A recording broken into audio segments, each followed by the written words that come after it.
Hey champs, if you're feeling unprepared for exams, then nothing to worry about. Just download the Vidushi Commerce Classes app from Android Play Store, where you can find all our courses for all the 3 subjects with full syllabus coverage. The link of the app is in the description below. Do check it out. And now on to today's video.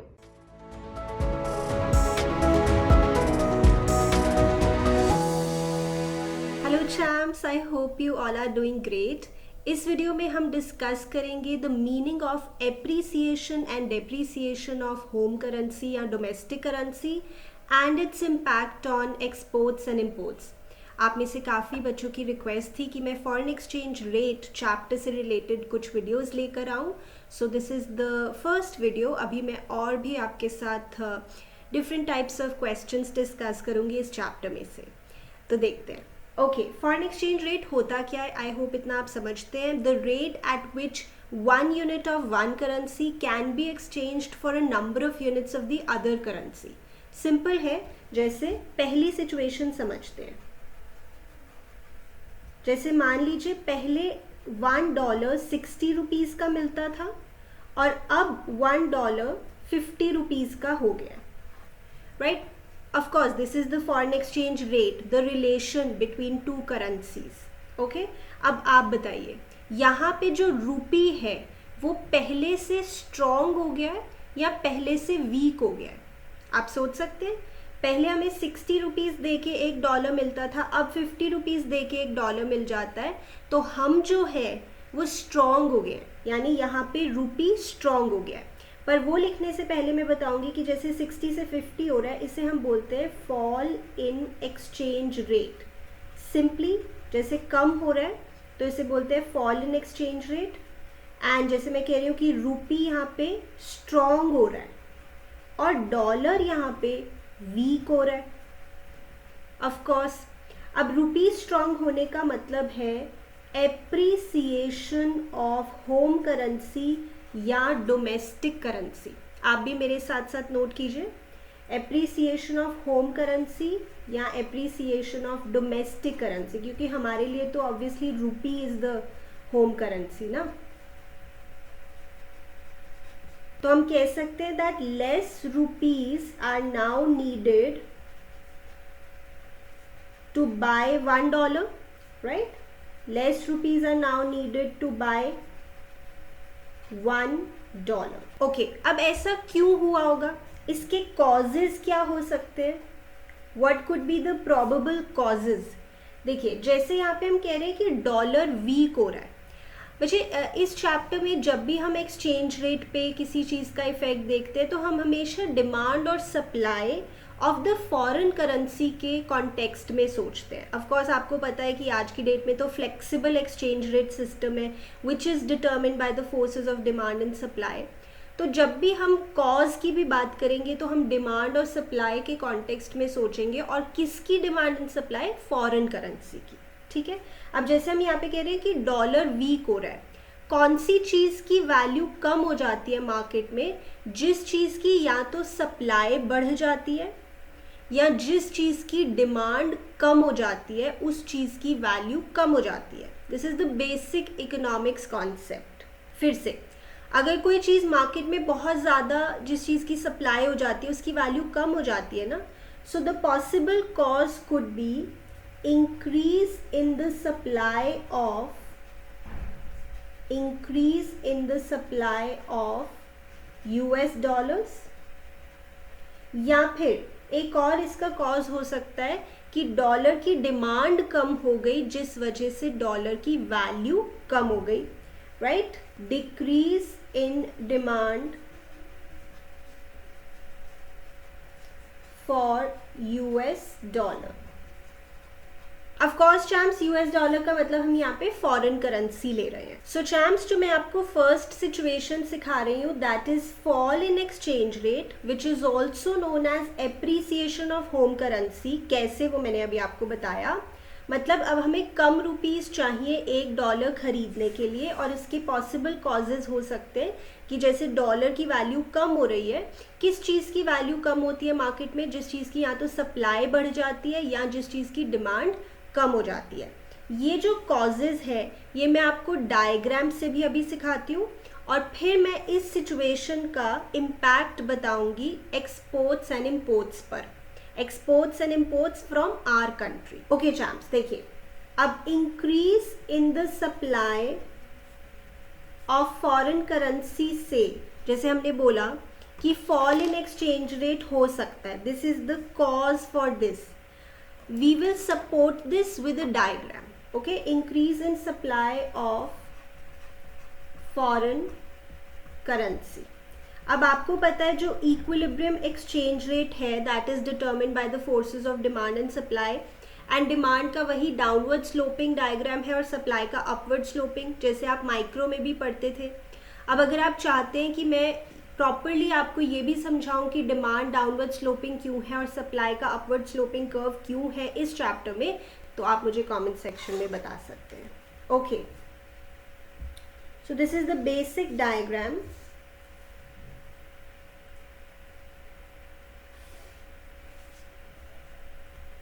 ये हमारा demand curve हो गया, this is our supply curve. We have to properly label the diagram.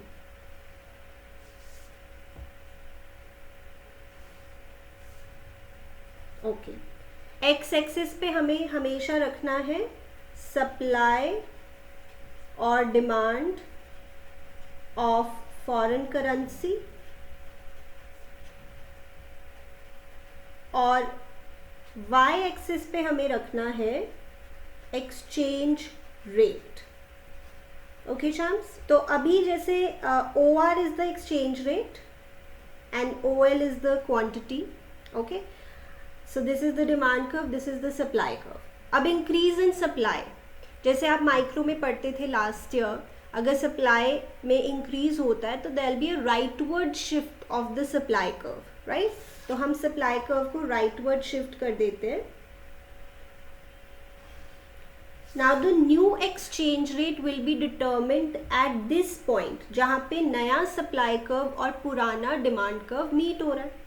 Let's call it S1। अब आप यहाँ पे देखेंगे this is the new exchange rate, let's call it OR1 and let's call it L1। तो आप देख रहे हैं ना, फॉल इन एक्सचेंज रेट हो रहा है, यानी कि अगर फॉरेन करेंसी की सप्लाई बढ़ती है, आप इसको डायग्राम से भी समझ सकते हैं कि इससे फिर एक्सचेंज रेट कम हो जाएगा, या वैसे भी समझ सकते हैं। कैसे, ध्यान से सुनिएगा। अगर फॉरेन करेंसी की सप्लाई बढ़ती है तो फॉरेन करेंसी की वैल्यू कम हो जाती है, फॉरेन करेंसी वीक हो जाती है, हम थोड़े स्ट्रॉन्ग हो जाते हैं, एप्रिसिएशन ऑफ डोमेस्टिक करेंसी हो जाती है। Champs, I hope this is clear to you. चलिए चैम्प्स, अब हम दूसरा कॉज भी डायग्राम से समझते हैं। सो दूसरा कॉज था decrease in demand of foreign currency. ठीक है, फॉरेन करेंसी की ही सप्लाई और डिमांड से हमें सोचना है। ऑल राइट, फिर से वही डायग्राम। पहले तो फ्लेक्सिबल एक्सचेंज रेट से जो भी रेट डिटर्मिन होगा,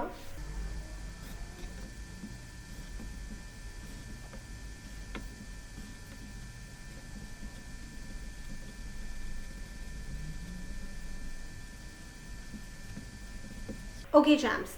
अब डिक्रीज इन डिमांड, आपको पता है कि जब डिमांड कम होगी तो उसमें लेफ्टवर्ड शिफ्ट होगा। तो अब जो नया डिमांड कर्व है that will be shifted to the left, parallel leftward shift, and now the new demand curve will be this. ठीक है, लेट्स कॉल इट D1। अब ये जो है वो हमारा नया रेट डिटर्मिन हुआ, एंड ऑफ कोर्स पहले से ये कम है, सो this is fall in exchange rate. Right champs? तो चैम्प्स, अभी हमने देखा कि जो कॉजेज थे एक्सचेंज रेट कम होने के, वो हमने डायग्राम से भी एक्सप्लेन कर दिया। और आपको पता है देयर आर सर्टेन क्वेश्चंस जिसमें हमें डायग्राम से एक्सप्लेन करना होता है कि what will be the effect on the exchange rate. जिससे मुझे याद आता है कि I already uploaded a video wherein I have discussed some good questions, जिसमें आपको बताना है कि एक्सचेंज रेट पे क्या इफेक्ट होगा ऑफ अ पर्टिकुलर ट्रांजैक्शन, और फिर डायग्राम से हमने बताया है कि एक्सचेंज रेट इंक्रीज होगा या डिक्रीज होगा। Right. So I will put the link of that video in the description box, आप ज़रूर देख लीजिएगा. ओके चैम्प्स, अब हमारी जो सिचुएशन 1 चल रही है, यानी कि फॉल इन एक्सचेंज रेट, यानी कि एप्रिसिएशन ऑफ होम करेंसी, अब हम इसका इम्पैक्ट देखते हैं इम्पोर्ट्स और एक्सपोर्ट्स पे. मैं आपको काफ़ी एग्जाम्पल्स दे के समझाने की कोशिश करूँगी. जैसे फॉल इन एक्सचेंज रेट हमने क्या एग्जाम्पल लिया हुआ है कि $1 पहले 60 रुपीज़ का था, अब $1 50 रुपीज़ का हो गया. ठीक है. नाउ सपोज आप एक एक्सपोर्टर हैं, ठीक है, और आपकी $100 की पेमेंट आनी है बाहर से. पहले कितने रुपए आपको मिलते अगर ये एक्सचेंज रेट होता? $100 की पेमेंट आनी है, 6000 रुपीज़, और अब आपको मिलेंगे 5000 रुपीज़. सो बताइए, as an exporter are you happy in this case? No, you are not happy. यानी एक्सपोर्टर्स यहाँ पे डिस्करेज हो जाएंगे. So that is one of the reasons why exports would fall. ठीक है, exports are likely to fall. एक तो मैंने आपको रीज़न दिया कि एक्सपोर्टर के पॉइंट ऑफ व्यू से अब उसको इतना फ़ायदा नहीं है, तो वो डिस्करेज हो जाएंगे. ठीक है. अब एक और पॉइंट समझते हैं. आपको पता है ना वैसे कि फॉरेनर्स अगर इंडिया में आके कुछ परचेज करते हैं और फिर अपनी कंट्री में वापस चले जाते हैं, that is also kind of an export. वो यहाँ पे आके कुछ खरीदते हैं, then they go back to their country. तो जैसे मान लीजिए एक अमेरिकन सिटीज़न इंडिया में आया घूमने के लिए, तो पहले वो $1 दे के लेट्स से 6 कुरकुरे के पैकेट्स खरीद पा रहा था, अज्यूमिंग कि 1 कुरकुरे का पैकेट इंडिया में 10 रुपीज़ का है. तो when he came to India, he was able to buy 6 Kurkure के packets, and now when he has come to India, he is only able to buy 5 Kurkure के पैकेट्स. तो बताइए, for that person, American citizen के लिए भी जो Indian goods है वो अब कम अट्रैक्टिव हो गए हैं. पहले उसको सेम पैसा खर्च करके 6 क्वांटिटीज़ मिल रही थी, 6 यूनिट्स मिल रही थी, अब उसको सेम पैसा खर्च करके 5 यूनिट्स मिल रही हैं. तो he is also not very happy. उसके लिए भी अब इंडियन गुड्स इतने अट्रैक्टिव नहीं रहे. हम तो यही मान रहे हैं ना कि जो सस्ता है वो ज़्यादा अट्रैक्टिव है, ये हम मान के चल रहे हैं. So in this way also we can say that our goods will become less attractive for the foreigners, तो exports would fall in this case also. तो we can say that domestic goods become less attractive to foreigners या in foreign countries. Champs, इसी को मैं एक और last तरीके से आपको समझाती हूँ. मान लीजिए इंडिया से वो यूएस में सामान भेज रहे हैं, इंडियन प्रोड्यूसर यूएस में सामान भेज रहा है. ठीक है, कुरकुरे के पैकेट्स ही मान लो. ये इंडियन कह रहे हैं कि मुझे 10 रुपीज़ भी मिल जाए ना for every Kurkure packet, then I am happy. वैसे तो ऑफकोर्स वो ज़्यादा का बेचेगा फॉरेन कंट्री में, बिकॉज कॉस्ट ऑफ ट्रांसपोर्टेशन भी है, बीच में टैक्सेस भी है. तो ऑफकोर्स यूएस से पहुँचते पहुँचते वो 10 रुपीज़ से तो ज़्यादा का ही हो जाएगा. But for ease of calculation मैं अभी 10 रुपीज़ ही मान रही हूँ. इंडियन प्रोड्यूसर कह रहा है कि मुझे 10 रुपीज़ भी मिल जाए for every Kurkure packet that is sold, then I am happy. तो यहाँ पे एक यूएस सिटीजन ग्रॉसरी स्टोर में गया. ठीक है, सेम एग्जाम्पल है. वहाँ पे उसे कुरकुरे के पैकेट्स मिले. $1 में पहले वो 6 पैकेट्स खरीद पा रहा था, अब वो $1 में 5 पैकेट्स खरीद पा रहा है.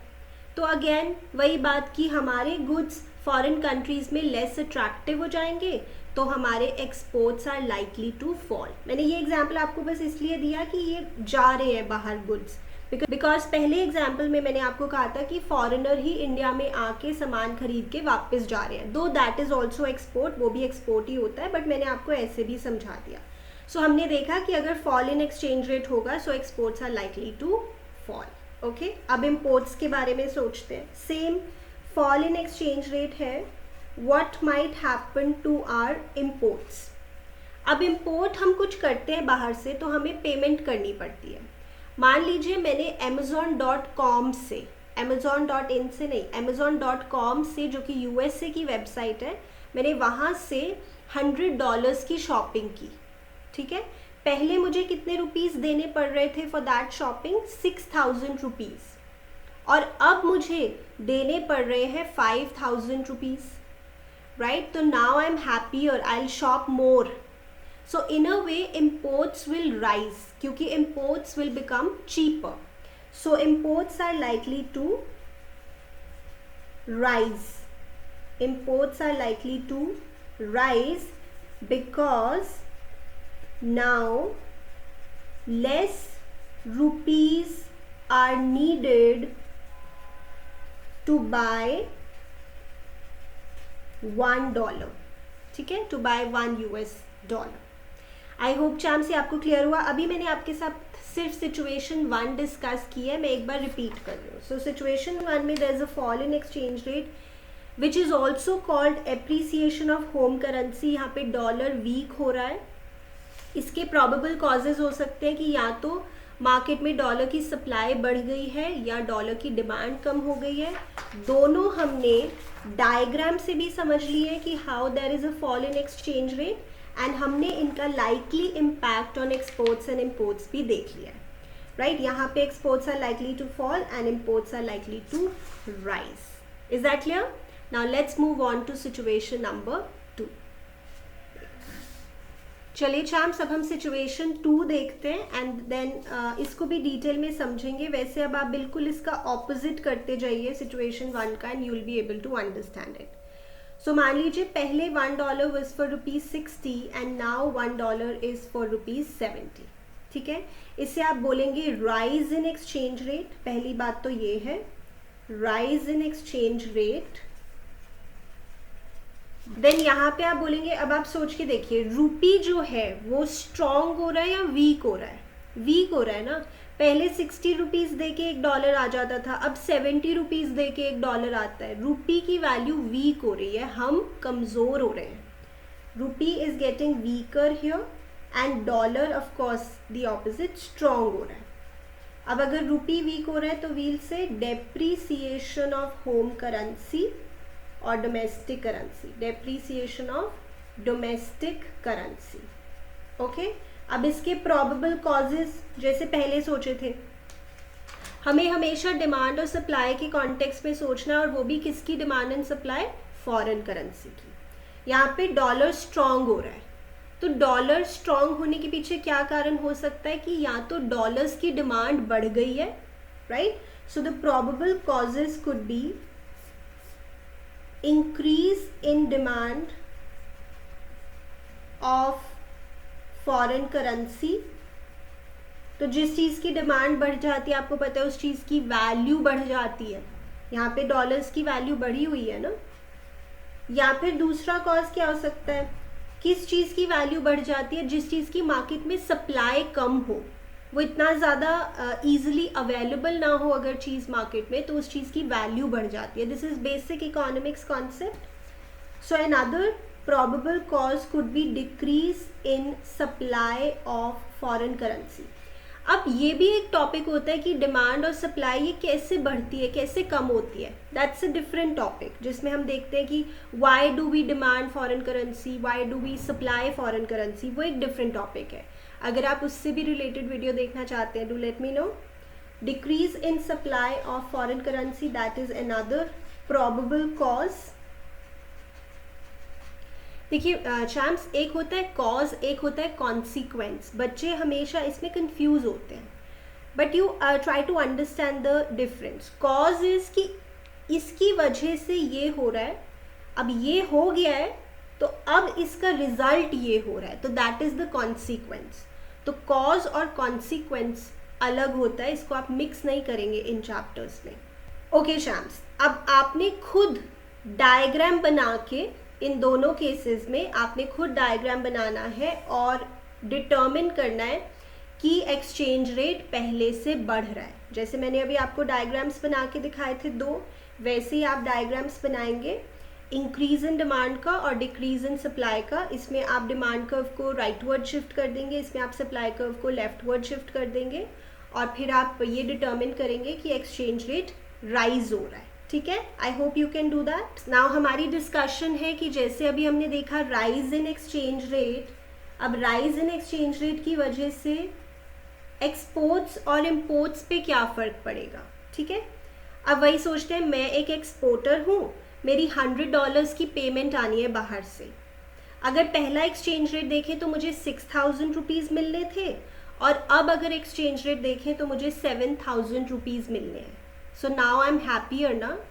यानी एक्सपोर्टर्स तो चाहते हैं कि रुपी वीक हो जाए, एक्सपोर्टर्स तो चाहते हैं कि there should be a rise in exchange rate. You know why? Because of this. पहले उन्हें 6,000 रुपीज़ मिलते, अब उन्हें 7,000 रुपीज़ मिल रहे हैं, and they live in India, so of course that means more money for them. So exports are likely to rise. Exports are likely to rise. Other things remaining constant. देखो बच्चे, कुछ भी लाइफ में 100% accurate नहीं होता है. ये हमारी एक्सपेक्टेशन है कि हाँ एक्सपोर्ट्स बढ़ जाएंगे. अब दूसरा पर्सपेक्टिव भी सोचते हैं, जैसे मैंने लास्ट सिचुएशन में भी कहा था कि अगर एक फॉरेनर इंडिया में ट्रैवल कर रहा है, वो यहाँ से कुछ खरीद के वापस अपनी कंट्री में जा रहा है, that is also an export for us, for India. ठीक है. अब फॉरेनर पहले इंडिया में आ रहा था, वो $1 से 6 कुरकुरे के पैकेट्स खरीद पा रहा था, अब वो $1 में 7 कुरकुरे के पैकेट्स खरीद पा रहा है, तो उससे इंडियन गुड्स अट्रैक्टिव लग रहे हैं बिकॉज वो चीपर है, तो अब वो ज़्यादा खरीदेगा. चीपर है इसलिए उसको अट्रैक्टिव लग रहे हैं. तो इस पर्सपेक्टिव से भी देखें तो exports are likely to rise. Our goods मतलब domestic goods become attractive in the foreign market. In the foreign market, क्योंकि वो सस्ते हैं ना फॉर देम. फॉरेनर्स के लिए हमारे गुड्स सस्ते हैं, तो जो चीज़ सस्ता है वो ज़्यादा अट्रैक्टिव है. ये हम एक बेसिक अजम्पशन लेते हैं, वैसे ऐसा ज़रूरी नहीं है, but this is how we think. Okay champs, अब हम देखते हैं इम्पोर्ट्स पे क्या फ़र्क पड़ेगा. इम्पोर्ट आप समझते हैं बाहर से आप सामान मंगवा रहे हैं. जैसे सेम एग्जांपल अगर मैं दूं कि मैं Amazon.com से शॉपिंग कर रही हूँ, जो कि USA की वेबसाइट है, मैं डॉलर्स में पेमेंट कर रही हूँ. मैंने अगर $100 की शॉपिंग की तो पहले मुझे 6,000 रुपीज़ देने पड़ रहे थे, अब 7,000 देने पड़ रहे हैं. I am not happy. मैं कम शॉपिंग करूँगी, मैं कम इम्पोर्ट्स करूँगी, बिकॉज अब इम्पोर्ट्स के लिए मुझे ज़्यादा रुपए खर्च करने पड़ रहे हैं. So imports are likely to fall. Imports are likely to fall as more rupees are now needed. More rupees are now needed to buy $1. Right champs. तो इम्पोर्ट्स यहाँ पे मेरे कम हो जाएंगे बिकॉज इम्पोर्ट्स हो गए हैं महंगे.